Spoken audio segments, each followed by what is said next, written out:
नमस्कार सर्वांना। आज आपण दासबोधातील 6व्या अभंगाचा भावार्थ पाहणार आहोत, जो दरबारी कानडा या रागावर रचला आहे। श्रवणं कीर्तनं विष्णु स्मरणं पादसेवनं अर्चनं वंदनं दास्यं सख्यं आत्मनिवेदनं। समर्थ रामदास स्वामींनी परमेश्वराची भक्ती कोणत्या मार्गाने आणि कशी करावी हे नवविधा भक्ती म्हणजे 9 प्रकारच्या भक्तींचे वर्णन केले आहे। हे सगळे भक्तीचे मार्ग परमेश्वरापर्यंत जाणारे आहेत, फक्त ते माणसाने आत्मसात केले पाहिजे, त्याला या भक्तीचा लाभच होणार आहे। पहिली श्रवण भक्ती। श्रवण म्हणजे ऐकणे, परमेश्वराचे कीर्तन, प्रवचन, कथा, निरूपण ऐकावे। तीर्थाचे महत्त्व, दानाचे महत्त्व, हे अध्यात्म ज्ञान सगळे ऐकत जावे आणि हे नेहमी आचरणात ठेवावे। दुसरी कीर्तन भक्ती। अंतःकरणात देवाविषयी भक्ती निर्माण होते, ते देवाची स्तुती गजर केल्यामुळे, आणि हे कीर्तनातून घडते। देवाला कीर्तन भजन आवडते आणि भक्तांना आनंद मिळेल असे भगवंताचे कीर्तन असावे, त्यामुळे कीर्तनाची गोडी वाढते। तिसरी नामस्मरण भक्ती। कलियुगात भगवंताच्या नामस्मरणाला जास्त महत्त्व आहे। परमेश्वराचे नाम सर्व काळ नियमित घ्यावे। माणसाच्या जीवनात कधी यश तर कधी अपयश येतच राहते, तरीही नामस्मरण सोडू नये। मनापासून केलेल्या नामस्मरणाने तो आपल्यावर कृपा करतो, त्यामुळे आपले मन शांत होते। चौथी पादसेवन भक्ती। पादसेवन म्हणजे सद्गुरूंच्या चरणांची पूजा सेवा होय। सद्गतीसाठी, भगवंताच्या प्राप्तीसाठी काया वाचा मनाने आपलेपणाने सद्गुरूंची चरणसेवा करणे याला पादसेवन भक्ती म्हणतात। पाचवी अर्चन भक्ती। शास्त्रात सांगितल्याप्रमाणे अर्चन म्हणजे आपल्या उपासक देवतेची पूजा करणे। पंचोपचार, षोडशोपचार हे पूजेचे प्रकार आहेत। ही परमेश्वराची पूजा उपचाराने करणे, त्यात मानसपूजा ही पण श्रेष्ठ पूजा आहे। देवांची पूजा, ब्राह्मणांची पूजा, साधू संतांची पूजा, पंचमहाभूतांची पूजा, ही मनापासून केलेली पूजा म्हणजेच अर्चन भक्ती होय। सहावी भक्ती वंदन भक्ती। वंदन म्हणजे नमस्कार होय। हे वंदन देवाला करावे, सद्गुरूंना करावे, साधू संतांना करावे, सूर्याला करावे, माता पित्यांना करावे। अशा लीन होऊन केलेल्या वंदन नमस्कारामुळे भगवंत कृपा करतात। मानवाला हा सर्वात मोठा लाभ आहे। सातवी भक्ती दास्य भक्ती। दास्य म्हणजे परमेश्वरासाठी कार्य करणे। परमार्थासाठी जेवढी सेवा करता येईल तेवढी करावी।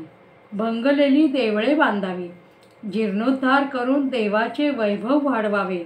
देवासाठी वस्त्रे, पूजेची तयारी आणि देवाचे मंदिर, देवालयाचा परिसर स्वच्छ ठेवावा। हे करताना मनामध्ये भक्तिभाव निर्माण होतो। आठवी भक्ती सख्य भक्ती। देवाची सेवा करताना, भक्ती करताना त्याच्याशी एकरूप होणे, त्याला प्रेमाने बांधून ठेवणे म्हणजेच त्याच्याशी सख्य धरणे। भजन, कीर्तन, स्तुती, गायन हे तल्लीन होऊन करावे, हेच देवाला आवडते। हे सर्व केल्याने त्याच्याशी जवळीक होते, हीच सख्य भक्ती होय। 9वी भक्ती आत्मनिवेदन भक्ती। आपले मन, आपले सर्वस्व देवाला समर्पित करावे. एकदा आपण स्वतःला समर्पित केले की मी कोण हा प्रश्नच उद्भवत नाही. पण ही भक्ती एवढी सोपी नाही. आपण परमेश्वराच्या लायक आहोत का हे स्वतःला अगोदर सिद्ध करावे लागते. हे नवविधा भक्ती भजन सांगितले विस्तारोन. काय करावे श्रवण कीर्तन ते कवनाचे. हे 9 भक्तींचे प्रकार पूर्ण विस्तारून सांगितले आहेत. काय श्रवण करावे, काय ऐकावे, ज्यामुळे आपले कान तृप्त होऊन समाधान मिळेल.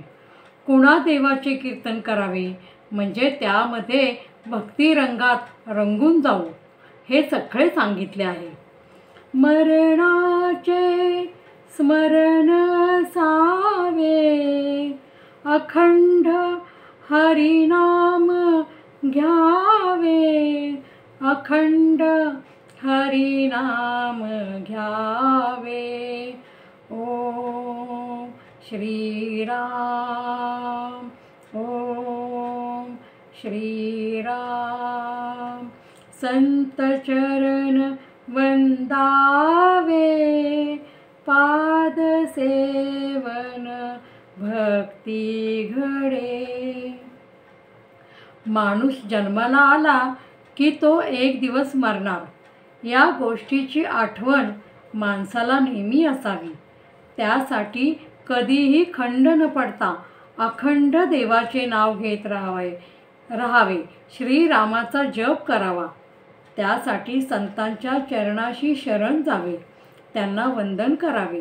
त्यामुळे त्यांच्या चरणसेवेची भक्ती होते आणि संतांची कृपा आपल्यावर होते. पूजा वंदन दास्य भक्ती ही करावी नाना रीती. आत्मनिवेदन गहन भक्ती सद्गुरु वचन हृदयी धरी. सोहम सोहम सोहम सोहम सोहम. परमेश्वराची पूजा, अर्चा, नमस्कार ही सेवा विविध प्रकारे करावी. आपण देवाचे होऊन राहावे. ही खूप अवघड भक्ती आहे. गुरूंची आज्ञा पाळावी.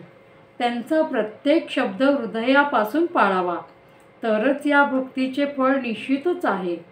आणि हे शेवटी शिवस्वरूप सोहम आहे. इथे हा 6वा अभंग पूर्ण होत आहे. जय जय रघुवीर समर्थ.